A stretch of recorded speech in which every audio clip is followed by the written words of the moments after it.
Кога на Пониква има снег и сонцето ја блеснува прекрасната белина, тогаш на човекот му преостанава да ужива во сето она што овде го создава природата. Вообичаено најживо е покрај ски лифтот број 1, бидејќи на оваа патека скијат и санкаат и почетници и возрастни.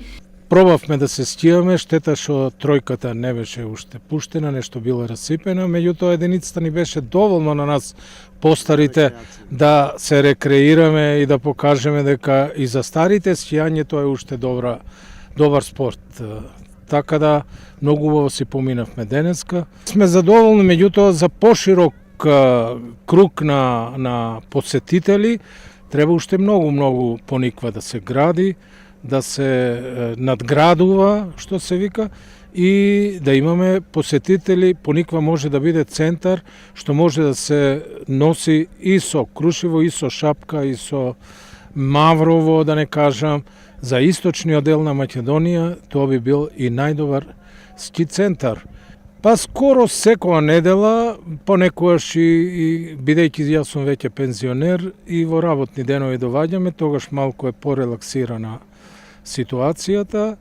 Во сабота и недела така малку е повеќе гужва, што одговара Пониква и за тоа се боре да има што повеќе посетители. Сепак на снежните лудори најмногу им се радуваат најмладите, кои велат дека овде поминуваат незаборавни денови. Доаѓам прв пат на Пониква, многу ми се допаѓа.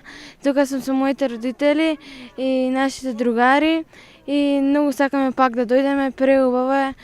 Се санкав, се скијав, многу е убаво чувството да се скиеш. Во Пониква тука многу е убаво, многу интересно да се скија, да се санка, многу убаво е чувство. За оние посетители кои немаат зимска опрема, тука се двајца изнајмувачи кои нудат скии и санки по мошне поволни цени.